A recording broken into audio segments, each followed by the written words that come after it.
Class में आपका स्वागत है। मैं वीरेंद्र एक बार फिर से आप लोगों के सामने लेकर आया हूं ओ लेवल कोर्स, जिसमें आज हम लोग पढ़ेंगे एक नेक्स्ट पेपर 3.6 जो है, इसमें मॉड्यूल है इसका, और जो कि बेसिकली काफ़ी ज़्यादा इम्पोर्टेंट माना जाता है किसी भी पैटर्न की तरफ से। अगर आप देखें तो ये जो इसमें है, हम लोग पाइथन प्रोग्रामिंग पढ़ेंगे, और पाइथन प्रोग्रामिंग ये पेपर आपका होता है M3R5, और इसमें आज हम लोग इंट्रोडक्शन देखेंगे। तो अगर ये वीडियो आपको अच्छा लगता है तो प्लीज़ लाइक शेयर करिएगा, और जो भी हमारे नए स्टूडेंट है प्लीज़ सब्सक्राइब कर लीजिए।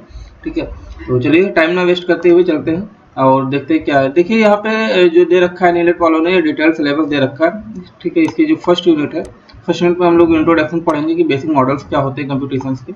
ठीक है, एल्गोरिथम कैसे होती है कि कोई भी प्रोग्राम कैसे रन करता है। ठीक है, उसके बाद उसका फ्लो चार्ट कैसे होता है कि डेटा किस तरीके से फ्लो होता है, वो हम लोग बताएंगे यहाँ पे। प्रोग्रामिंग लैंग्वेज के कुछ एग्जांपल्स लेंगे। ठीक है, उसके बाद कंप्लीशन देखेंगे, टेस्टिंग, डिबगिंग और डॉक्यूमेंटेशन। ठीक है, टेस्टिंग, डिबगिंग और डॉक्यूमेंटेशन क्या होता है, मान लीजिए आप कभी भी प्रोजेक्ट बना रहे हैं तो उसमें जो लास्ट का सबसे स्टेप होता है, जब आपको प्रोजेक्ट कंप्लीट हो जाता है, कंप्लीट होने के बाद में आपको क्या होता है कि टेस्टिंग करनी होती है, डिबगिंग करनी होती है, और जो डॉक्यूमेंटेशन करनी होता है। तो इसके बारे में हम लोग फर्दर देखेंगे। तो चलिए फटाफट टाइम ना वेस्ट करते हुए आते हैं और शुरू करते हैं। तो ये आपका कुछ इंट्रोडक्शन है। ठीक है, इंट्रोडक्शन में होता क्या, इंट्रोडक्शन टू पाइथन प्रोग्रामिंग। कुछ लोगों को ये डाउट था कि पाइथन प्रोग्रामिंग सी से टफ है या सी से इजी है। तो मैंने जो देखा है, मैंने जो एक्सपीरियंस किया है पाइथन प्रोग्रामिंग, तो सी से काफ़ी ज़्यादा इजी होती है, क्योंकि मैंने तो कई सारी प्रोग्रामिंग पे वर्क की है। तो C++ हो गया, जावा हो गया, विजुअल बेसिक हो गया, विजुअल स्टूडियो के साथ में मैंने विजुअल बेसिक सी शार्प के साथ में कई सारे काम किए हैं। तो अब पाइथन इजी लगती है। तो अगर कंपेयर करें तो ये जो है पाइथन सबसे ज़्यादा इजी है। ठीक है, तो इसमें कोई बड़ी बात नहीं। चलिए देख लेते हैं होता क्या। देखिए यहाँ पे जो इंट्रोडक्शन हम लोग देखेंगे, पाइथन या ओपन सोर्स, ठीक है, फ्री लैंग्वेज है, प्रोग्रामिंग लैंग्वेज है, that is used with a web programming. ये वेब प्रोग्रामिंग के लिए यूज की जाती है। Data science, artificial intelligence and many scientific applications. तो कहाँ पे यूज होती है, आप लोग नोट कर लीजिएगा। डेटा साइंस में, आर्टिफिशियल इंटेलिजेंस और बहुत सारे साइंटिफिक एप्लीकेशंस में इसका यूज होता है। Learning Python allows programmer to focus on solving problems, ठीक है, rather then focus on syntax. तो ये जो प्रोग्रामिंग है वो क्या करती है कि प्रॉब्लम सॉल्व के लिए ज़्यादा फोकस करती है, इसके अलावा कि जो आप उसके सिंटैक्स को देखें। It relative size to simplified syntax give a edge over language like Java and C++, yet abundance of libraries give a power needed to accomplish great things। और इसकी सबसे बड़ी खासियत ये होती है कि आपको जो भी लिखना है आप डायरेक्टली लिख लेते हैं, और लिखने के बाद उस कोड को एग्जीक्यूट करा देते हैं। तो क्यों ऐसा क्यों होता है, कई सारी हेडर फाइल्स इसमें इंक्लूड नहीं करनी होती। जैसे आपने C और C++ में हेडर फाइल हैच इंक्लूड जो है studio.h और conio.h ऐड करते थे, और उसका रोल यहाँ पे पाइथन में नहीं। पाइथन में क्या है कि उससे भी थोड़ा सा एडवांस दे रखा है, क्योंकि यहाँ पे जो बड़ी बड़ी लाइब्रेरी फाइल इसकी जो है जिनके फोल्डर में पड़ी होती है। आपने जैसे किसी चीज़ को कॉल किया तो प्रोग्रामिंग फाइल वहाँ से अपने आप को मैथड कॉल करके जो एग्जीक्यूट करा लेते हैं। तो यहाँ पे वो फाइल्स को इंक्लूड नहीं करना पड़ता। ठीक है, तो काफ़ी सारी अच्छी चीज़ है। और देखते हैं यूज कहाँ कहाँ हो सकता है इसका। तो आप लोग ये देख लीजिएगा, इसका यूज होता है पहला वेब डेवलपमेंट, सर्वर साइड में, सॉफ्टवेयर डेवलपमेंट में, और मैथमेटिक्स में, और सिस्टम स्क्रिप्टिंग में। 4 यूज है इसके। ठीक है, पाइथन कर क्या क्या सकती है, तो इसके लिए ये भी देख लीजिए। Python can be used on a server to create web applications. Python can be used alongside software to create workflows. Python can connect to database system. It can also read and modify files. Python can be used to handle big data and perform complex mathematics. Python can be used for rapid prototype और production ready software development. तो ये 5 point है, इन 5 point को जो है आप note कर सकते हैं। ठीक है, तो आप लोगों को समझ में आ रहा होगा कि किस तरीके से कहाँ पे यूज होता है। ठीक है, अब यूज ऑफ पाइथन। ठीक है, तो पाइथन के द्वारा ये सारे काम कर लेते हैं। तो क्या क्या यूज होता है इसका ये देख लेते हैं। Python work through different platform. Python कई जगह पे जो है यूज की जाती है, जैसे विंडोज में हो गया, मैक ओएस में हो गया, लाइनक्स और रास्पबेरी और PI सेक्टर में यूज होती है। तो Python has a simple syntax similar to English language. तो इसकी सिंटैक्स बहुत ही सिमिलर होती है। मैंने बोला ना कि C और जावा से थोड़ा सा डिफरेंस होता है, और ये काफी ज्यादा यूज करने में इजी होता है। ठीक है, Python has syntax that allow developer to write a program to several lines that some other programming language. तो इसमें बहुत कम कोड लिखना पड़ता है, आप एक लाइन में जो है आप मैसेज प्रिंट करके दिखा सकते हैं। ठीक है, तो ये सारी चीज़ें होती हैं। Program run an interpreter system, meaning that code can be executed as soon as it's written, this means that prototype can be very quick. ठीक है, तो क्या करता है ये प्रोटोटाइप, जो इंटरप्रेटर होता है वो सिस्टम और जो उसके मीनिंग होता है उसको, उसके कोड को जो आपने एक लाइन में लिखा होता है छोटा सा मैसेज, उसको फटाफट एग्जीक्यूट करके जो है आपको इसका आउटपुट दे देता है। ठीक है, और Python can be treated as a procedural way to object oriented way to a functional way. तो ये जो पाइथन होता है वो आपको procedural way, object oriented way और फंक्शनल वे तीनों में हम कर सकते हैं। चलिए देख लेते हैं थोड़ा सा। ठीक है, और ये क्या है, ये कंप्यूटेशनल मेथड है, थोड़ा सा इमेज ब्लर है। ठीक है, तो इसको अगर हम देखेंगे थोड़ा सा बड़ा करके देखेंगे इसको, तो देखते हैं कि क्या कुछ देखिए होता क्या है। ये कंप्यूटेशनल मेथड है कि ये इधर जो लिखा है ये थ्योरी ऑफ कंप्यूटेशन लिखा है, लॉजिक लिखा है और मॉडिफाई ऑफ प्रोग्राम लिखा है। ठीक है, ये आप लोग नोट कर लीजिए, मैं फिर से बोल रहा हूँ, थ्योरी ऑफ कंप्यूटेशन है, लॉजिक है और मेथड ऑफ प्रोग्राम। ठीक है, उसके बाद यहाँ पे सॉफ्टवेयर एंड इंजीनियरिंग में यूज होता है। ठीक है, उसके बाद सॉफ्टवेयर एल्गोरिथम और ग्रिड मैनेजमेंट में यूज होता है। ठीक है, सॉफ्टवेयर डेवलपमेंट मैनेजमेंट में यूज होता है। ठीक है, तो इस तरीके से आप इसको यूज कर सकते हैं। तो ये हो गया आपका कंप्यूटेशनल मेथड। ठीक है, तो आई होप आपको समझ में आ रहा होगा। तो आगे देखते हैं इसके बारे में थोड़ा सा, हमने पूरे मॉडल्स दे रखे हैं। देखिए मॉडल्स क्या होते हैं। Models can computation can be classified in 3 categories. ठीक है, 3 कैटेगरी में जो है इसको जो है लिया गया है, और 3 कैटेगरी में लेने के बाद में इसको यूज़ किया गया है। तो कौन कौन से होते हैं वो हम देख लेते हैं कि models can computation can be classified the 3 categories, sequential model, functional model और कॉनकरेंट मॉडल। तो 3 मॉडल्स होते हैं, इनको नोट कर लीजिएगा, इंपॉर्टेंट है काफ़ी। ठीक है, ये sequential model, functional model, कॉनकरेंट model. ठीक है, सीक्वेंशियल मॉडल्स इंक्लूड कौन कौन से, देखिए फाइनाइट स्टेट मशीन्स होती हैं, पुश डाउन ऑटोमेटा होता है, रैंडम एक्सेस मशीन होती है और ट्यूरिंग मशीन होती है। इन सारी चीज़ों के बारे में अगर आप काफ़ी डीप में आगे पढ़ेंगे, लेवल में पढ़ेंगे, तो इन सारी चीज़ों के बारे में बताया जाएगा। ठीक है, तो अभी सिर्फ ये देख लीजिए कौन कौन से मॉडल होते हैं। ठीक है, सीक्वेंशियल मॉडल में 4 पॉइंट आते हैं। फंक्शनल मॉडल में क्या होता है, लैम्डा कैलकुलस होता है। ठीक है, इसको लैम्डा बोलते हैं। जो लोग फिजिक्स वगैरह में पढ़े होंगे तो उसमें जो है लैम्डा, या मैथमेटिक्स में पढ़े होंगे तो वहाँ पे लैम्डा का यूज होता है। ठीक है, उसके बाद जनरल रिकर्सिव फंक्शन होता है। रिकर्सिव फंक्शन क्या होता है, जो अपने आप को बार बार कॉल करता है, इसको इटरेटिव फंक्शन भी बोलते हैं, याद रखिएगा। ठीक है, कम्बिनेटरी लॉजिक होता है। उसके बाद एब्स्ट्रैक्ट रीराइटिंग सॉफ्टवेयर। तो इस तरीके से आप इनको यूज कर सकते हैं। अगला क्या होता है, कॉनकरेंट मॉडल्स इंक्लूड। तो इसमें कई सारे पॉइंट्स हैं। इसमें सेलुलर ऑटोमेशन होता है, कैन प्रोसेस नेटवर्क होता है।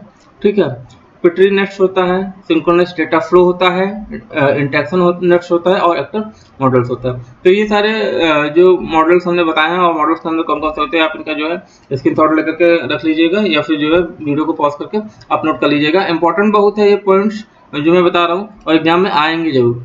तो चलिए ठीक है, आगे देख लेते हैं। Models in their expensive power. For example, each function that can be computed by a finite state machine can also be computed by a Turing machine, but not vice versa. कहने का मतलब क्या होता है, जो फाइनाइट जो ये models जो ऑटोमेटा होते हैं, अगर फंक्शन की बात करें तो ये क्या करते हैं, फाइनाइट स्टेट मशीन को तो कंप्यूट कर लेते हैं, और ये ट्यूरिंग मशीन में उसको कन्वर्ट कर लेते हैं। लेकिन ऐसा नहीं होता है कि ट्यूरिंग मशीन से आप किसी भी चीज़ को जो फाइनाइट स्टेट मशीन में कन्वर्ट कर सकते, तो ऐसा होता नहीं है। ठीक है, तो ये चीज़ आपको समझ में आई होगी। पाइथन एल्गोरिथम डिजाइन, देखिए होता क्या है, एल्गोरिथम की बात पहले कर लेते हैं, फिर हम लोग पढ़ते हैं। ठीक है, एल्गोरिथम क्या होता है, किसी भी प्रोग्राम को जब आप लिखते हैं, तो प्रोग्राम की जो कोडिंग होती है, कोडिंग को जब सिस्टम एग्जीक्यूट करता है, जो उसका प्रोग्रामिंग जब आप रन कराते हैं, तो उसमें क्या होता है, एक प्रोग्रामिंग होती है, जो है इंटरप्रेटर होता है। ठीक है, तो जब इंटरप्रेटर वर्क करता है तो वो लाइन बाय लाइन प्रोग्राम के कोड को एग्जीक्यूट करता है। ठीक है, तो उसमें क्या होता है, अगर कहीं भी कोई प्रॉब्लम होती है तो वहीं पे आपको एरर दे देता है। तो ये सारी चीज़ें होती हैं। तो देख लेते हैं एल्गोरिथम डिजाइन में क्या क्या होता है। Algorithm is a step by step procedure which define a set of instruction to be executed in a certain order to get the desired output। तो वही मैंने बताया कि एक लाइन में एक स्टेप बाय स्टेप प्रोसीजर को जो आपके इंस्ट्रक्शन दे रखे होते हैं आपने, तो उसको एग्जीक्यूट करता है एक ऑर्डर में। ठीक है, लाइन बाय लाइन, ऐसा नहीं पहली लाइन के बाद चौथी लाइन, ऐसा नहीं, पहली लाइन, दूसरी लाइन, तीसरी लाइन, चौथी लाइन, तरीके से एग्जीक्यूट करता है। Algorithm is generally created independent underline language, that is algorithm can be implemented in more than one programming language. तो कहने का मतलब क्या होता है, जो आप एल्गोरिथम करते हैं, तो एल्गोरिथम जो आप लिखते हो किसी भी लैंग्वेज में, किसी प्रोग्रामिंग लैंग्वेज में आप लिख सकते हैं, ठीक है। ऐसा कुछ नहीं कि केवल ये इसी प्रोग्रामिंग के लिए होती है, ठीक है। तो ये बस आप ये याद रखिएगा कि ये स्टेप बाय स्टेप जो प्रोसीजर होता है, जो कि सेट ऑफ इंस्ट्रक्शन को एग्जीक्यूट करता है, ठीक है। आगे इसमें होता क्या क्या देख लेते हैं। From the data structure point of view, following the important categories are given. अगर डेटा स्ट्रक्चर के फॉर्म से देखें तो ये काफ़ी ज़्यादा इंपॉर्टेंट होते हैं, जो कि हमने इसमें दे रखा है कि पहली चीज़ क्या होती है कि पहला जो है सर्च करता है, सर्च के बाद सॉर्ट करता है, सॉर्ट के बाद इंसर्ट करता है, इंसर्ट के बाद अपडेट करता है और डिलीट करता है। तो ये जो 5 पॉइंट हमने बताए, इनका मतलब आपको पता ही होगा। सर्च में क्या करता है कि मान लीजिए आपने कुछ ऐसा दे दिया है कि जो डेटा स्ट्रक्चर में कोई आइटम पड़ा हुआ है, तो वो क्या करेगा कि वहां से उसको सर्च कर लेगा। सर्च का काम ये होता है। सॉर्ट क्या करता है, सॉर्ट में डेटा को अरेंज करना होता है, छोटे से बड़ा, बड़े को छोटा, मतलब असेंडिंग ऑर्डर या डिसेंडिंग ऑर्डर, इस तरीके से, या हीप सॉर्ट, मर्ज सॉर्ट, इस तरीके से अभी कई सारे सॉर्ट आएंगे, उसमें हम लोग देखेंगे सिलेक्शन सॉर्ट, इस तरीके के बहुत सारे सॉर्ट होते हैं, वो डेटाबेस में होता है फाइनली, तो हम लोग पढ़ेंगे, ठीक है। तो यहाँ पे ये करता है सर्टेन ऑर्डर में, जो है आपको बताता है। इंसर्ट में मान लीजिए आपको कोई आइटम इंसर्ट करना है बीच में डेटा स्ट्रक्चर में, तो आप इंसर्ट कर सकते हैं। अपडेट करना है, मान लीजिए कोई वैल्यू एग्जिस्ट कर रही है और वो उसको आप अपडेट करना चाहते हैं, चाहे तो 5 लिखा है, आप उसको 10 करना चाहते हैं, तो वहाँ पे आप उसको अपडेट कर देंगे। डिलीट, मान लीजिए कोई वैल्यू है उसको अपडेट करना चाहते हैं, तो वहाँ पे डेटा स्ट्रक्चर से डिलीट कर सकते हैं, ठीक है। ये कैरेक्टरिस्टिक होती है एल्गोरिथम की, ठीक है। आगे, not all procedure can be called an algorithm, an algorithm should have a following characteristic. देखते हैं कि कौन कौन सी कैरेक्टरिस्टिक रखती है ये। तो पहली चीज एम्बिगुअस होती है। Algorithm should be a clear and ambiguous. Should it step off or phase are there, input output should be clear and must lead to only one meaning, ठीक है। तो इसमें जो भी आप स्टेप लिखते हैं वो क्या होते हैं, एकदम क्लियर होते हैं, स्टेप बाय स्टेप होते हैं, और इसमें किसी भी स्टेप का सिर्फ और सिर्फ एक ही मीनिंग होता है, जो कि आपका प्रोग्राम समझता है, या जो आपका प्रोग्राम एग्जीक्यूट कर रहा होता है वो समझता है, ठीक है। इनपुट देते हैं, तो इनपुट क्या होता है, मान लीजिए आपने कुछ दिया, एंड में 0 दे दिया, 1 दे दिया, या फ्लोट में 1.5 दे दिया, या स्ट्रिंग में आपने रमेश को कैसे दे दिया, किसी का नाम दे दिया, तो वो आइदर इनपुट समझ लेता है। आउटपुट में क्या होता है, आउटपुट में जब प्रोग्राम एग्जीक्यूट करता है, जो आपको डिजायर्ड आउटपुट होता है, मान लीजिए कि आपने कोई फंक्शन लगाया ऐड का, ठीक है, या सम का फंक्शन लगाया, तो 2 + 2 = 4, तो अगर आप प्रोग्राम को एग्जीक्यूट करेंगे तो क्या होगा, वो 4 आ जाएगा, ठीक है।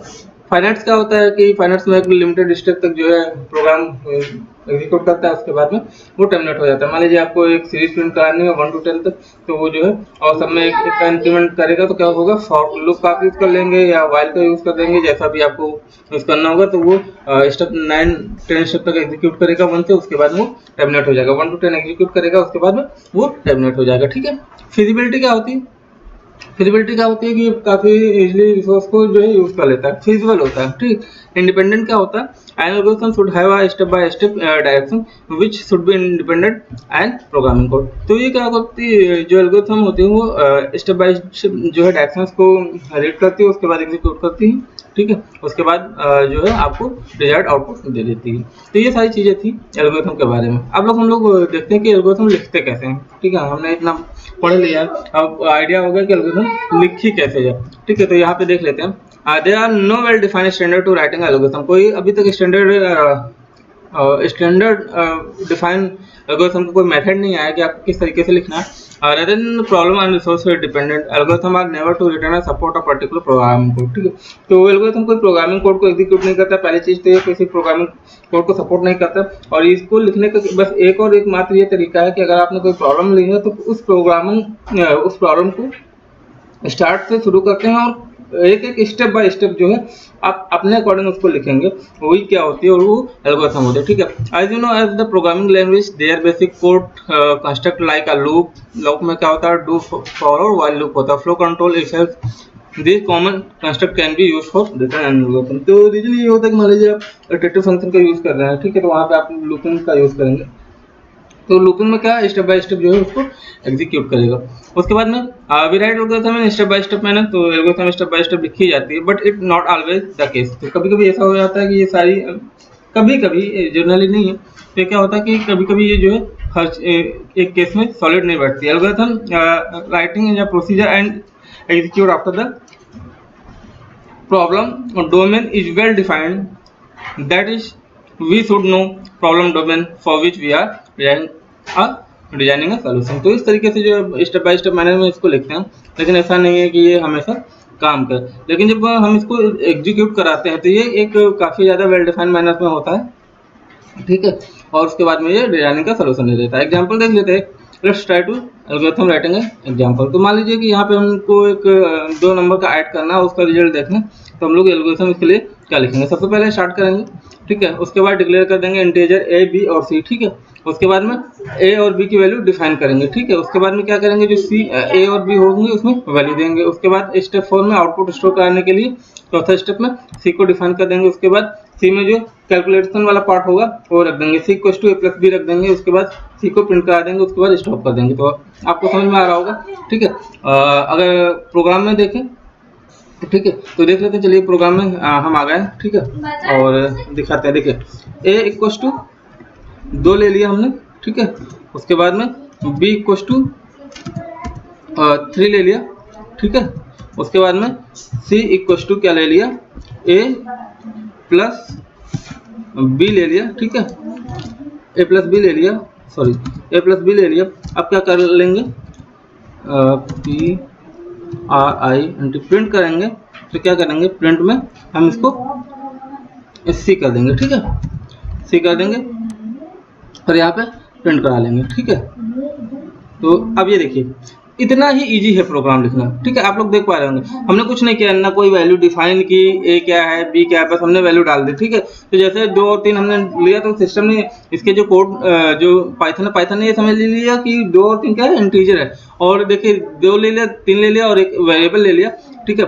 तो C equal to A plus B और प्रिंट सी कर दिया, तो इसने सी की वैल्यू दे दी ए प्लस बी, ठीक है। अब एल्गोरिथम के तरीके से देखें तो क्या हुआ, सबसे पहले ए लिया, स्टार्ट किया हमने प्रोग्राम, ठीक है। ए लिया, ए को हमने 2 डिफाइन कर दिया, फिर दूसरा स्टेप लिया बी में हमने 3 डिफाइन कर दिया, फिर अगला स्टेप लिया सी में हमने क्या किया कि ए और बी की वैल्यू को डिफाइन कर दिया। उसके बाद प्रिंट कर दिया क्या, सी, जिसमें हमने वैल्यू को स्टोर किया था। जैसे हमने स्टोर किया उसके बाद प्रोग्राम खत्म होने के बाद में हमने क्या किया, प्रोग्राम को रन करा लिया। रन कराने के बाद हमारा ये डिजायर्ड आउटपुट आ गया। तो ये था प्रोग्राम किस तरीके से करते हैं। आप ये इसका इंटरफेस भी देख पा रहे होंगे, काफी अच्छे से पाइथन का इंटरफेस है, ठीक है। यहाँ पे देखिए पाइचार्म होता है, तो यहाँ पे पीसी लिखा हुआ है, ठीक है। PYX इसका एक्सटेंशन होता है, ये तो ये भी ध्यान रखिएगा, ठीक है। और यहाँ पे ये देखिए रन होता है, यहाँ से भी आप रन करा सकते हैं, यहाँ से भी आप रन करा सकते हैं और यहाँ से भी आप रन करा सकते हैं प्रोग्राम के कोड को। तो इस तरीके से यहाँ पे ये आप लोग समझ पा रहे होंगे, ठीक है। तो चलिए देखते हैं, अपने थ्योरी की क्लास पे बढ़ते हैं और देखते हैं कि क्या करना है, ठीक है।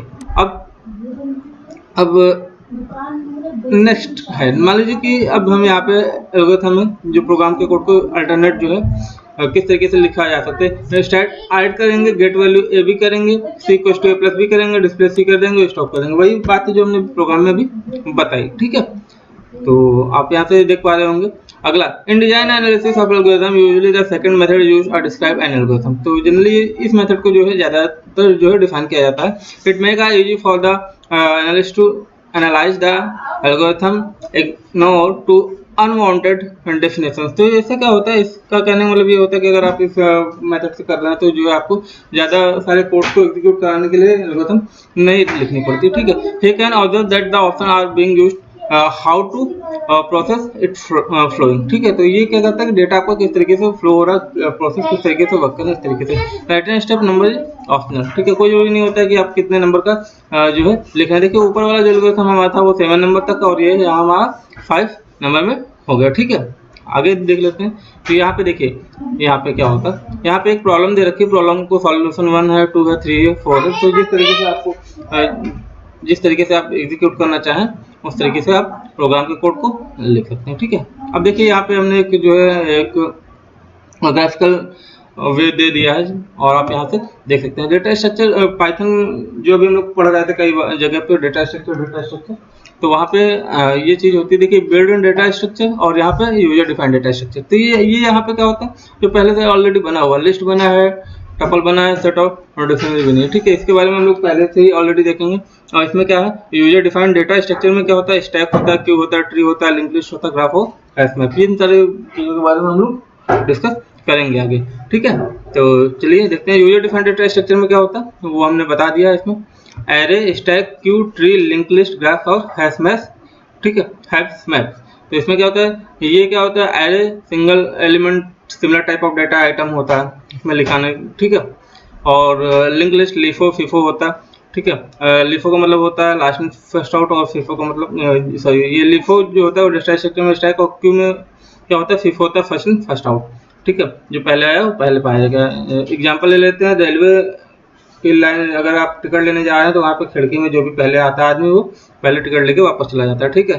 ट्री में क्या होता है कि ये रूट नोट्स पे जो है काम करता है। उसके बाद में लिंक लिस्ट क्या करता है, ये स्ट्रक्चर है लिंक विद जो है पॉइंटर्स के साथ में। ठीक है। ग्राफ में आप जो है एजेस के फॉर्म में वर्क कराते हैं इसका। ठीक है। हैश मैप में ये डिक्शनरी से वर्क करता है। ठीक है। इसके बारे में हम लोग आगे डिफाइन करेंगे, काफ़ी जो है एलेबरेट करेंगे इसके बारे में कि किस तरीके से ये वर्क करते हैं। ठीक है। सॉर्टिंग एल्गोरिथम क्या होती है, सॉर्टिंग एल्गोरिथम में बस वही कि डेटा को आपको सॉर्ट करना है। तो इसमें कुछ एल्गोरिथम्स होती हैं, 5 टाइप की हमने डिफाइन कर रखी है यहाँ पे। पहला मर्ज सॉर्ट होता है, जोड़ना। बबल सॉर्ट होता है, इंसर्शन सॉर्ट होता है, सिलेक्शन सॉर्ट होता है और सेल सॉर्ट होता है। ठीक है। तो ये बेसिकली डेटा को सॉर्ट करने के लिए काम में आता है, अरेंज करने में। ठीक है। तो इसके बारे में हम लोग देखते हैं। ठीक है। फ्लो चार्ट क्या होता है, फ्लो चार्ट में जैसे कि फ्लो मतलब बहाव होता है किसी भी चीज़ का, तो फ्लो चार्ट में आपको ये समझना होगा कि डेटा आपका जो होता है किस तरीके से फ्लो होता है। ठीक है।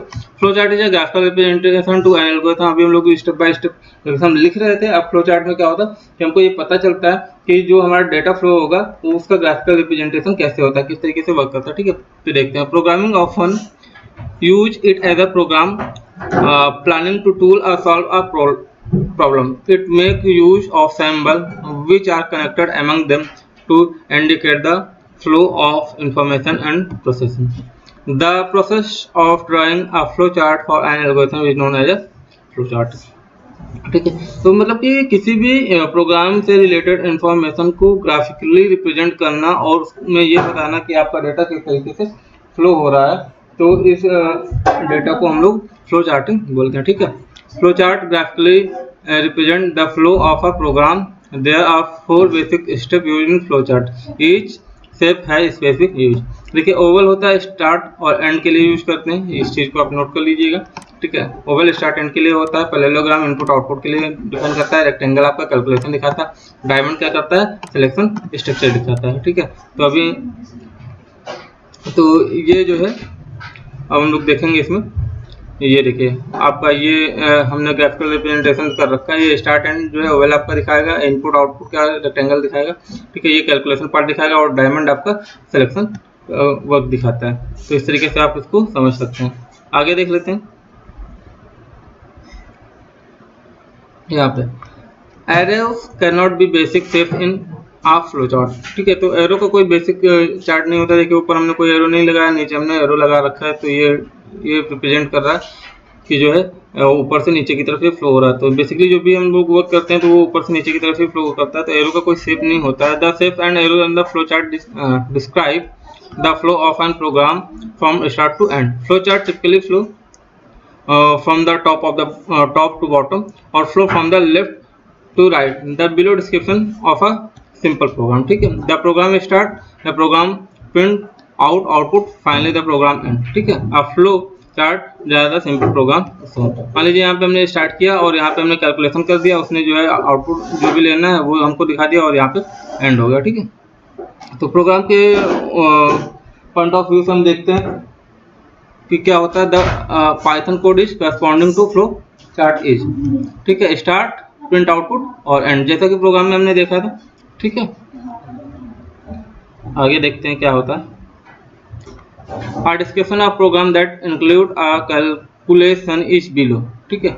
अब program start next, the program asks a user for a number, 2 is added to the number, next resulting sum is printed, finally the program end। ठीक है।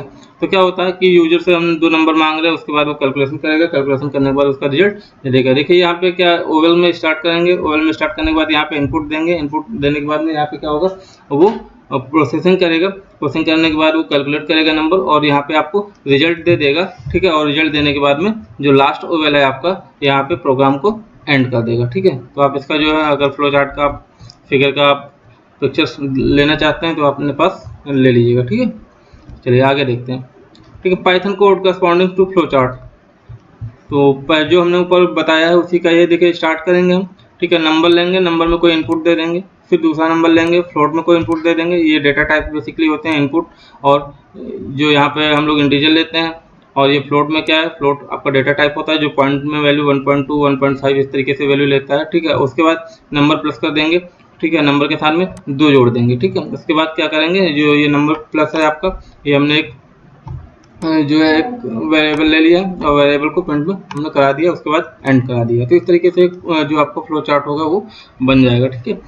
उसके बाद में description and another program is below the program start the next program for a number if the number is greater than 0 the program print greater than 0 then program ends, ठीक है। तो यहाँ पे ये जो प्रोग्राम बना हुआ है इसमें क्या है कि आपका अगर नंबर है वो चेक करेगा, अगर नंबर ग्रेटर देन 0 है तो वो मैसेज प्रिंट कराए, अदरवाइज वो जो है वापस चला जाएगा, ठीक है। तो चलते हैं इसमें देख लेते हैं कि क्या होता है, किस तरीके से फ्लो चार्ट काम करेगा, ठीक है। देखिए ऊपर जो रेड पार्ट है वो स्टार्ट करेगा, स्टार्ट के बाद यहाँ पे आपका यूजर नंबर लेगा, ठीक है। नंबर लेने के बाद ये यहाँ पे कंडीशन चेक करेगा क्या 0 से बड़ा है, अगर 0 से बड़ा है तो क्या करेगा, इस पार्ट को एग्जीक्यूट करेगा, एग्जीक्यूट करके ये एंड हो जाएगा। अगर ये जो है इससे छोटा है तो क्या करेगा, ये यहाँ से ही फॉल्स होकर के ये बाहर एग्जीक्यूट करके जो खत्म कर देगा प्रोग्राम को और टर्मिनेट हो जाएगा। तो इस तरीके से आप किसी भी डिसीजन को अच्छे से प्रिंट करा सकते हैं, ठीक है। अगला देख लेते हैं Python code correspond the flow chart, ठीक है। वही है जो हमने बताया, इसके लिए इसके अकॉर्डिंग ये प्रोग्राम ने लिखा है, ठीक है। नंबर हमने एक वेरिएबल ले लिया, उसमें इनपुट द नंबर, नंबर में क्या होगा, फ्लोटिंग टाइप का होगा, कंडीशन चेक करेगा, इफ नंबर इक्वल्स टू 0 तो प्रिंट ग्रेटर देन 0 एंड। तो इस तरीके से हो जाएगा, ठीक है।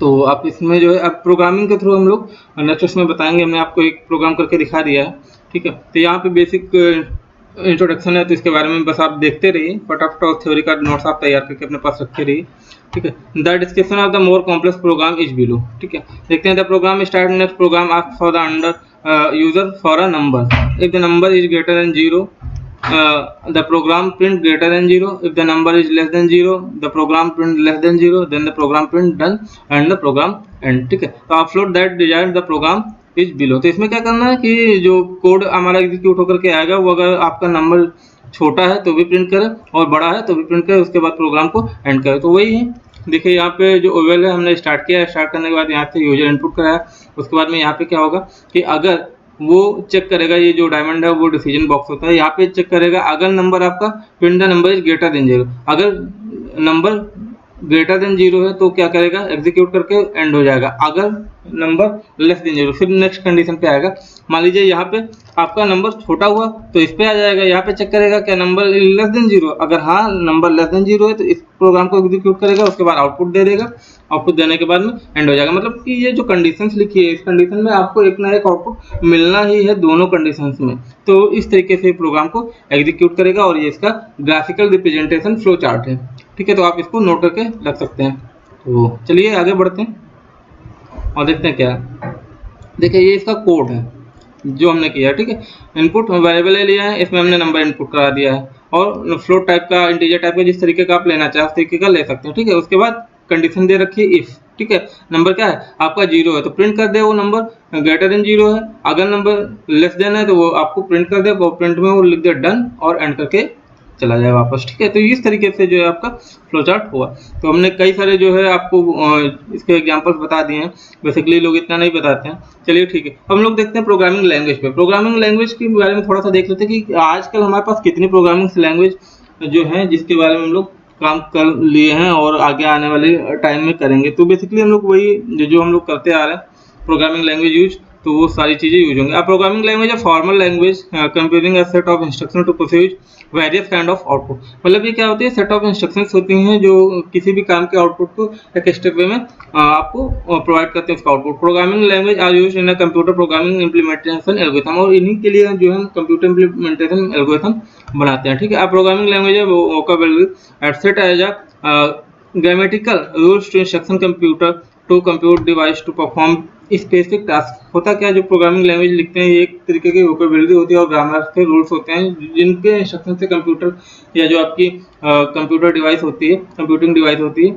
वो उसके रूल्स को पढ़ के जो है अपना टास्क परफॉर्म करती है। The term programming language usually refer to high level language such as a BASIC C plus plus, COBOL, Java, Fortran, Ada and Pascal. तो ये क्या होती है, जो हाई लेवल लैंग्वेज होती है इन सारे प्रोग्रामिंग के पार्ट में ये वर्क करती है। ठीक है, the programming language has a unique set of keywords word that is understand and special syntax organization procedure instructions. ठीक है, तो सेट ऑफ कीवर्ड जैसे इंट हो गया, फ्लोट हो गया, कैर हो गया, स्ट्रिंग हो गया, इस तरीके से बहुत सारे कीवर्ड्स होते हैं जो प्रोग्रामिंग लैंग्वेज की लाइब्रेरी में होते हैं, और आप इनका यूज जैसे ही करते हैं तो वो ये समझ लेता है कंप्यूटर की ये जो है वर्ड प्री डिफाइन है और कहीं ना कहीं ये प्रोग्रामिंग की लाइब्रेरी में है, और उसको उठा के वो एग्जीक्यूट करके आउटपुट दे देता है। ठीक है, ये हमने फिगर ले रखा है Fortran, C plus plus, high level language, low level language, assembly language, machine language और हार्डवेयर। ठीक है, तो ये सारी चीज़ें होती हैं।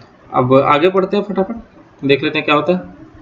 कन्वर्टिंग द मशीन लैंग्वेज, दो चीजें होती हैं, कंपाइलिंग होता है और इंटरप्रिटेशन होता है। कंपाइलिंग क्या होता है, एट अ टाइम में पूरे प्रोग्राम को एग्जीक्यूट करके आपको जो है दिखाता है, और इंटरप्रेटर क्या होता है कि प्रोग्राम की एक एक लाइन को स्टेप बाय स्टेप वो एग्जीक्यूट करता है। तो ये इन दोनों में आप जो है डिफरेंस याद कर लीजिएगा। अब देख लेते हैं लिखा क्या है। Regarding to what language you can see usually need to convert your program into a machine language to so that the computer understand there is two ways. ठीक है, कुछ नहीं लिखा, वही जो हमने बताया, कंपाइल द प्रोग्राम, और कंपाइल में whole program execute in a one time, and interpreter it means the program code has been executed by run by step by step to run। ठीक है, ओके। तो कंपाइलेशन के पूरी process देख लेते हैं होता क्या। Compilation is the process the computer task to convert a high level program language into a machine language to computer can understand। तो इसका काम ये होता है कि ये हाई लेवल प्रोग्रामिंग लैंग्वेज को मशीन लैंग्वेज में कन्वर्ट करता है जिससे कंप्यूटर उसको समझ ले। ठीक है, the software which perform conversion is called compiler. तो इसी चीज को हम लोग क्या करते हैं कि कंपाइलर बोलते हैं। ठीक है, compiler is a special program to produce a statement written as a particular programming language and turns them into machine language और code that is the computer processor use. कहने का मतलब क्या होता है कि ये जो आपका कंपाइलर होता है जो प्रोग्राम के कोड को प्रोसेस करता है पर्टिकुलर प्रोग्रामिंग लैंग्वेज के थ्रू, और उसके बाद में उसको जो है कंप्यूटर प्रोसेसर को यूज करने के लिए दे देता है। Typically programmer write language statement is a language such as a Pascal or C lines time to using an editor। ठीक है, तो ये दो Pascal और C एक ऐसे प्रोग्राम क्या बोलते हैं कि सॉफ्टवेयर है जिसमें आप जो अपने प्रोग्राम को एडिट कर सकते हो। This file is created contents which called a source statement. The programmer then runs the appropriate language compiler specifying the name and that file content to source of statement. तो programmer क्या करता है, जो generally appropriate जो language होती है उसमें specify कर देता है, और स्पेसिफाई करने के बाद में उस प्रोग्राम को कंपाइल करा लेता है। ठीक है, डिफरेंस क्या होता है ये तो हो गया। ठीक है, अब हम लोग टेस्टिंग और डिबगिंग पढ़ेंगे। इसमें डिफरेंस क्या होता है, टेस्टिंग में क्या होता है, प्रोग्राम को आप टेस्ट करते हैं कि कहाँ पे सही है, वैलिडेशन सही लगा हुआ है, रूल सही एग्जीक्यूट कर रहा है कि नहीं। और डिबगिंग में क्या करते हैं कि अगर मान लीजिए कि इस प्रोग्राम में कोई पर्टिकुलर प्रॉब्लम आ रही है, कहीं पे बग है, तो आप उसको रिमूव करते हैं। तो किसी भी पर्टिकुलर बग को प्रोग्राम से रिमूव करना है डीबग कहलाता है, मतलब उसको हटाना कहलाता है। तो दोनों चीज देख लेते हैं। टेस्टिंग में क्या होता है, testing is a process to verify and validate that a software application it bug free. ठीक है, तो आप जब टेस्टिंग करते हो तो सिस्टम को बग फ्री करते, सिस्टम के प्रोग्राम को बग फ्री करते हो। Made the technical requirement as a guided by design and development, it means to user requirement efficiently with handling and the exceptional and boundary cases। ठीक है, तो आप इस चीज को अच्छे से कर सकते हो। मतलब कि बस ये है कि अगर आप प्रोग्राम को एग्जीक्यूट करा रहे हो तो टेस्टिंग करना जरूरी है, और टेस्टिंग में अगर कोई बग है तो आप वहाँ से डिबग करोगे। ठीक है, और डिबगिंग क्या होती है, debugging is the process to fixing a bug in the software. मान लीजिए कोई बग है तो आप उसको जो है उसी प्रोग्राम में फिक्स कर दोगे कि बार बार वो एग्जीक्यूट ना करे। इट डिफाइन टू आइडेंटिफाइंग, ये उस चीज़ को आइडेंटिफाई करेगा। एनालाइजिंग टू रिमूव एरर्स, अगर आपके प्रोग्राम में एरर है तो उसको आप रिमूव करने के लिए बोलेगा, आप वहाँ से रिमूव कर देना। This activity begins after the software cells is execute property to concludes the solving by problem and successfully testing the software। तो मान लीजिए कि आप जब डिबग कर लेते हो पूरे प्रोग्राम को, उसके बाद में वो फ्लेक्सिबल हो जाता है रन करने के लिए, तो इस प्रोग्राम को डिबगिंग कहते हैं, और वो फिर टेस्टिंग में पास हो जाता है। Consider to an extremely complex and tedious task because error need to resolve are set stage of debugging. ठीक है, तो ये सारी चीजें हैं टेस्टिंग और डिबगिंग। बस यही अंतर होता है कि आप किसी प्रोग्राम को टेस्ट करते हो, उसमें जो बग होते हैं उसको निकालते हो, और डिबगिंग एग्जीक्यूट करता प्रोग्राम को एग्जीक्यूट कराने के लिए जो भी बग्स होते हैं या तो उनको फिक्स कर देते हो या तो उनमें जो एरर्स होती हैं उनको आप हटा देते हो। ठीक है, ये हमने एक जो है टेबल दे रखी है, टेबल्स में हमने टेस्टिंग और डिबगिंग के डिफरेंस दे रखे हैं। ठीक है, तो आप दोनों इस चीज़ को जो है पढ़ लीजिएगा, दोनों पार्ट को, टेस्टिंग और डिबगिंग को, और इससे रिलेटेड अगर कोई भी क्वेरी होती है तो कमेंट माध्यम में पूछ लीजिएगा। ठीक है, वैसे कुछ नहीं है, जो हमने ऊपर बता दिया है वही सारी चीज़ें इसमें लिखी हुई है स्टेप बाय स्टेप, बस यहाँ पे डिफरेंस लिखा है दोनों में। तो आप लोग पढ़ के जो है अगर कोई भी क्वेरी होती है इससे रिलेटेड तो हमसे पूछ लीजिएगा। आप इसका स्क्रीनशॉट ले लीजिए या प्रोग्राम जो वीडियो इसको पॉज करके आप नोट कर लीजिए। ठीक है, चलिए आगे पढ़ते हैं। Documentation and example document. ठीक है, डॉक्यूमेंटेशन होता क्या है, जैसे मान लीजिए आप अभी ओ लेवल कर रहे हो, ओ लेवल जब लास्ट स्टेप आएगा तो क्या होगा कि आपका प्रैक्टिकल हो जाएगा। प्रैक्टिकल में क्या हो जाएगा, आपको एक प्रोजेक्ट बनाने के लिए बोला जाता है, और प्रोजेक्ट बनाने के बाद में आपको डॉक्यूमेंटेशन करके देना होगा। ठीक है, तो डॉक्यूमेंटेशन ये होता है कि आप किसी भी पर्टिकुलर प्रोग्राम या कोई भी आप पेपर लिखना है, उसको आप लिखने के बाद स्टेप बाय स्टेप उसको चेक करने के बाद में अगर वो सही होता है तो उसको आप प्रिंट आउट करके एक फाइल बना के देते हैं, वो डॉक्यूमेंटेशन होता है। ठीक है, तो देख लेते हैं क्या लिखा है। Documentation set of document provide on a paper और ऑनलाइन और digital along a media such as audio tape और CDs. For example user guide, white papers, online help, quick references, guide paper और hard copy documentation has been become less common. Documentation are often distributed via websites, software products, and other online application. तो होता क्या है कि documentation क्या होता है कि आप या तो आप पेपर पे प्रोवाइड कराते हो अपने डॉक्यूमेंट्स, या ऑनलाइन या डिजिटली या मीडिया के या फिर ऑडियो या वीडियो के फॉर्म में। तो ये सारी चीज़ें होती हैं जो कि आपको काफ़ी ज़्यादा अच्छे से गाइड कर सकते हैं, आपका कोई रेफरेंस गाइड दे सकते हैं। तो ये सारी चीज़ें जो आप स्टेप बाय स्टेप किसी चीज़ को, प्रोसीजर को किसी भी वे में, डिजिटल मीडिया हो या फिर आपका ऑडियो वीडियो फॉर्म हो या फिर आपका डॉक्यूमेंटेशन मतलब पेपर वर्क हो, तो ये सारी चीज़ें आपको जो प्रोवाइड कराते हैं ये डॉक्यूमेंटेशन कहलाते हैं। ठीक है, तो इसके बारे में थोड़ा सा पुरानी चीज़ें देख लेते हैं। तो professional educated field are turn document to list their field change name of information science in 1960। तो इसका जो नाम दिया गया इंफॉर्मेशन साइंस में जब चेंज हुआ तो 1968 में चेंज हुआ, but some use of term और documentation still exist there have been efforts to reintroduce the entire documentation as a field of study। तो डॉक्यूमेंटेशन का जो वर्क है वो लास्ट में यूज होता है जब आप स्टडी को अपने मतलब वाइंड अप कर रहे होते हो, मतलब एक पर्टिकुलर पेपर के टाइम पे। ठीक है, उसके बाद एग्जांपल ऑफ डॉक्यूमेंट्स देख लेते हैं। बहुत सारे एग्जांपल्स लिखे हुए हैं यहाँ पे। ठीक है, और कुछ इसमें से इंपॉर्टेंट थे वो हमने ले लिया। यूजर मैनुअल में क्या होता है, यूजर मैनुअल में आप जो है इट डिस्क्राइब इंस्ट्रक्शन और procedure for user to different feature and software. तो आप इसमें जो है दिखाते हो कि क्या फीचर्स हैं, क्या सॉफ्टवेयर के डिफरेंस इसमें क्या है। ठीक है, ऑपरेशनल मैनुअल में आप क्या करते हो, operational manual created their enter dependencies. तो उसमें आप ऑपरेशन मैनुअल में आप पर्टिकुलर डिफाइन करते हो कि इसमें क्या क्या होना, कौन कौन से ऑपरेशन यूज होंगे। ठीक है, उसके बाद में डिजाइन डॉक्यूमेंट्स। डिजाइन डॉक्यूमेंट्स में आप पर्टिकुलर जो है डिजाइनिंग के फॉर्म में डेटा फ्लो डायग्राम जैसे अभी हमने बताया उसको आप डिफाइन करके अपने पेपर पे बताते हो कि ये किसी भी प्रोग्राम का कोड किस तरीके से एग्जीक्यूट करेगा। ठीक है, वो भी डिजाइनिंग वे में। ठीक है, रिक्वायरमेंट डॉक्यूमेंट, मान लीजिए आपने किसी भी सिस्टम के लिए कोई प्रोग्राम बनाया तो उसमें क्या क्या रिक्वायरमेंट डॉक्यूमेंट्स की चाहिए थे, किस तरीके से वो काम करेगा। मान लीजिए रियल लाइफ में आपने कुछ बनाया उसमें इस तरीके से ये काम करेगा, उसके लिए क्या क्या डॉक्यूमेंट्स नीड होंगे वो आप रिक्वायरमेंट डॉक्यूमेंट्स में कर। टेक्निकल डॉक्यूमेंटेशन होता क्या है, टेक्निकल डॉक्यूमेंटेशन में आपको प्रोग्रामिंग कंपोनेंट्स लाइक एल्गोरिथम होना चाहिए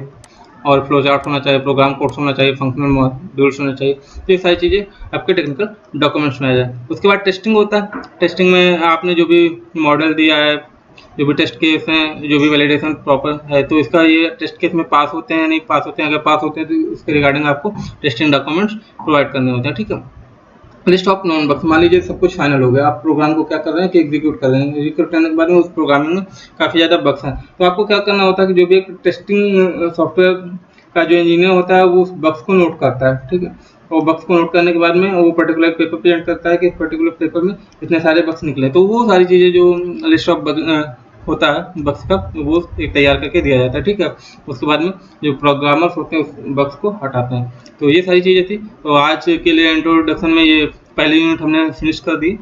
तो देखिएगा और देखने के बाद में इससे कोई रिगार्डिंग क्वेरी है तो हमसे पूछिएगा जरूर। ठीक है, तो चलते हैं, इस पेपर को यहीं पे वाइंड अप करते हैं। नेक्स्ट पेपर में हम लोग प्रोग्रामिंग देखेंगे। ठीक है, पाइथन को। तो तब तक के लिए आप लोग पढ़ते रहिए। ठीक है, और कोई भी प्रोग्रामिंग में से रिलेटेड प्रॉब्लम है या पेपर से रिलेटेड प्रॉब्लम है तो हमसे पूछ रहे। चलिए मिलते हैं नेक्स्ट पेपर में, तब तक के लिए ख्याल रखिए, पढ़ते रहिए। जय हिंद।